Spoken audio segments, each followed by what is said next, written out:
أعوذ بالله من الشيطان الرجيم. بسم الله الرحمن الرحيم. تلك الرسل فضلنا بعضهم على بعض، منهم من كلم الله ورفع بعضهم درجات، وآتينا عيسى ابن مريم البينات وأيدناه بروح القدس، ولو شاء الله ما اقتتل الذين من بعدهم من بعد ما جاءتهم البينات ولكن اختلفوا فمنهم من آمن ومنهم من كفر، ولو شاء الله ما اقتتلوا ولكن الله يفعل ما يريد. يا أيها الذين آمنوا أنفقوا مما رزقناكم من قبل أن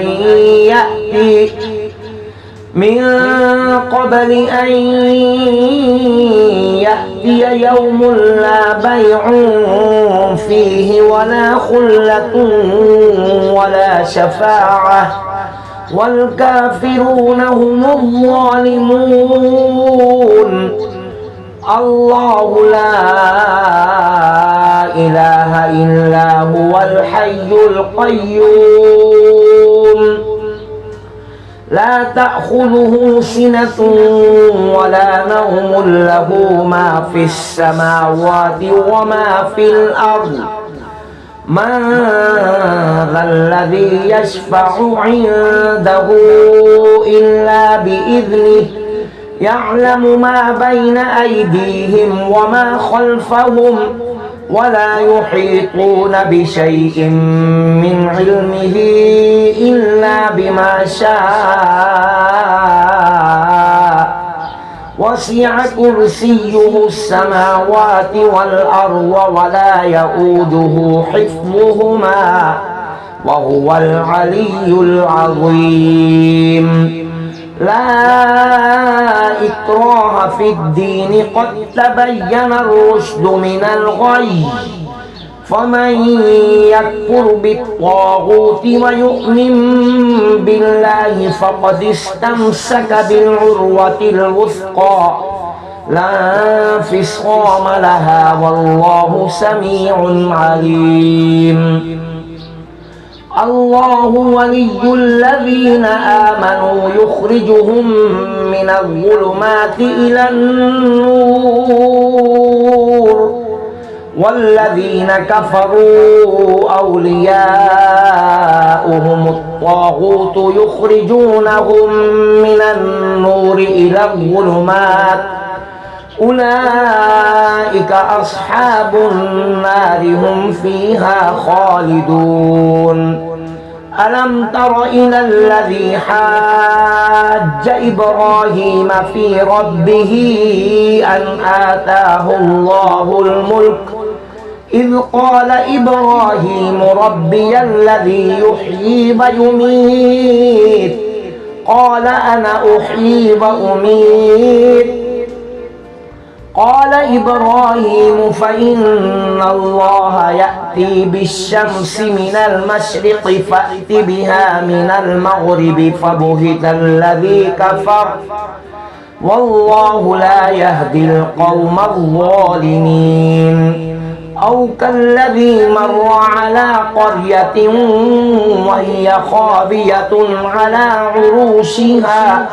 قال أنى يحيي هذه الله بعد موتها، فأماته الله 100 عام ثم بعثه، قال كم لبثت؟ قال لبثت يوما أو بعض يوم، قال بل لبثت 100 عام فانظر إلى طعامك وشرابك لم يتسنه وانظر إلى حمارك ولنجعلك آية للناس وانظر إلى العظام كيف ننشزها ثم نكسوها لحما فلما تبين له قال أعلم أن الله على كل شيء قدير وإذ قال إبراهيم رب أرني كيف تحيي الموتى قال أولم تؤمن قال بلى ولكن ليطمئن قلبي قال فخذ 4 من الطير فاصرهن إليك ثم اجعل على كل جبل منهن جزءا ثم ادعهن يأتينك سعيا واعلم أن الله عزيز حكيم مثل الذين ينفقون أموالهم في سبيل الله كمثل حبة أنبتت 7 سنابل في كل سنبلة 100 حبة والله يضاعف لمن يشاء والله واسع عليم الذين ينفقون أموالهم في سبيل الله ثم لا يتبعون ما أنفقوا منا ولا أذى لهم أجرهم عند ربهم ولا خوف عليهم ولا هم يحزنون قول معروف ومغفرة خير من صدقة يتبعها أذى والله غني حليم يا أيها الذين آمنوا لا تبطلوا صدقاتكم بالمن والأذى كالذي ينفق ماله رئاء الناس ولا يؤمن بالله واليوم الآخر فمثله كمثل صفوان عليه تراب فأصابه وابل فتركه صلدا لا يقدرون على شيء مما كسبوا والله لا يهدي القوم الكافرين ومثل الذين ينفقون أموالهم ابتغاء مرضات الله وتثبيتا من أنفسهم كمثل جنة بربوة أصابها وابل فآتت أكلها ضعفين فإن لم يصبها وابل فطل والله بما تعملون بصير أيود أحدكم أن تكون له جنة من نخيل وأعناب تجري من تحتها الأنهار له فيها من كل الثمرات وأصابه الكبر وله ذرية ضعفاء فأصابها إعصار فيه نار فاحترقت كذلك يبين الله لكم الآيات لعلكم تتفكرون يا أيها الذين آمنوا أنفقوا من طيبات ما كسبتم ومما أخرجنا لكم من الأرض ولا تيمموا الخبيث منه تنفقون ولستم بآخذيه إلا أن تغمضوا فيه واعلموا أن الله غني حميد الشيطان يعدكم الفقر ويأمركم بالفحشاء والله يعدكم مغفرة منه وفضلا والله واسع عليم يؤتي الحكمة من يشاء ومن يؤت الحكمة فقد أوتي خيرا كثيرا وما يذكر إلا أولو الألباب وما أنفقتم من نفقة أو نذرتم من نذر فإن الله يعلمه وما للظالمين من أنصار إن تبدوا الصدقات فنعما هي وإن تخفوها وتؤتوها الفقراء فهو خير لكم ويكفر عنكم من سيئاتكم والله بما تعملون خبير ليس عليك هداهم ولكن الله يهدي من يشاء وما تنفقوا من خير فلأنفسكم وما تنفقون إلا ابتغاء وجه الله وما تنفقوا من خير يوفى إليكم وأنتم لا تظلمون للفقراء الذين أحصروا في سبيل الله لا يستطيعون ضربا في الأرض يحسبهم الجاهل أغنياء من التعفف تعرفهم بسيماهم لا يسألون الناس إلحافا وما تنفقوا من خير فإن الله به عليم الذين ينفقون أموالهم بالليل والنهار سرا وعلانية فلهم أجرهم عند ربهم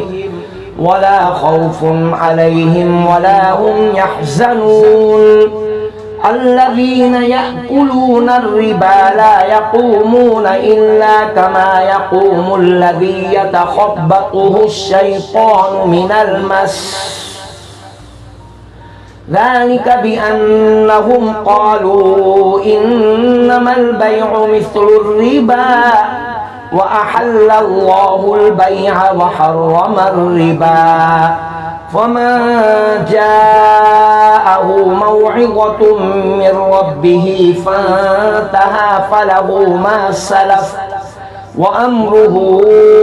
إلى الله ومن عاد فأولئك أصحاب النار هم فيها خالدون يمحق الله الربا ويربي الصدقات والله لا يحب كل كفار أثيم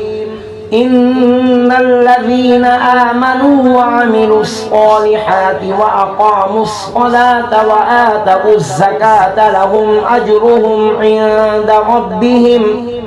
ولا خوف عليهم ولا هم يحزنون يا أيها الذين آمنوا اتقوا الله وذروا ما بقي من الربا إن كنتم مؤمنين فإن لم تفعلوا فأذنوا بحرب من الله ورسوله وإن تبتم فلكم رؤوس أموالكم لا تظلمون ولا تظلمون وإن كان ذو عسرة فنظرة إلى ميسرة وأن تصدقوا خير لكم إن كنتم تعلمون واتقوا يوما ترجعون فيه إلى الله ثم توفى كل نفس ما كسبت وهم لا يظلمون يا أيها الذين آمنوا إذا تداينتم بدين إلى أجل مسمى فاكتبوه وليكتب بينكم كاتب بالعدل ولا يأب كاتب أن يكتب كما علمه الله فليكتب وليملل الذي عليه الحق وليتق الله ربه ولا يبخس منه شيئا فإن كان الذي عليه الحق سفيها أو ضعيفا أو لا يستطيع أن يمل هو فليملل وليه بالعدل واستشهدوا شهيدين من رجالكم فإن لم يكونا رجلين فرجل وامرأتان ممن ترضون من الشهداء أن تضل إحداهما فتذكر إحداهما الأخرى ولا يأبى الشهداء إذا ما دعوا ولا تسأموا أن تكتبوه صغيرا أو كبيرا إلى أجله ذلكم أقسط عند الله وأقوم للشهادة وأدنى ألا ترتابوا إلا أن تكون تجارة حاضرة تديرونها بينكم فليس عليكم جناح ألا تكتبوها وأشهدوا إذا تبايعتم ولا يضار كاتب ولا شهيد وإن تفعلوا فإنه فسوق بكم واتقوا الله ويعلمكم الله والله بكل شيء عليم وإن كنتم على سفر ولم تجدوا كاتبا فرهان مقبوضة فإن أمن بعضكم بعضا فليؤدي الذي اؤتمن أمانته وليتق الله ربه ولا تكتموا الشهادة ومن يكتمها فإنه آثم قلبه والله بما تعملون عليم لله ما في السماوات وما في الأرض وإن تبدوا ما في أنفسكم أو تخفوه يحاسبكم به الله فيغفر لمن يشاء ويعذب من يشاء والله على كل شيء قدير آمن الرسول بما أنزل إليه من ربه والمؤمنون كل آمن بالله وملائكته وكتبه ورسله لا نفرق بين أحد من رسله وقالوا سمعنا وأطعنا غفرانك ربنا وإليك المصير لا يكلف الله نفسا إلا وسعها لها ما كسبت وعليها ما اكتسبت ربنا لا تؤاخذنا إن نسينا أو أخطأنا ربنا ولا تحمل علينا إصرا كما حملته على الذين من قبلنا ربنا ولا تحملنا ما لا طاقة لنا به واعف عنا واغفر لنا وارحمنا أنت مولانا فانصرنا على القوم الكافرين صدق الله العظيم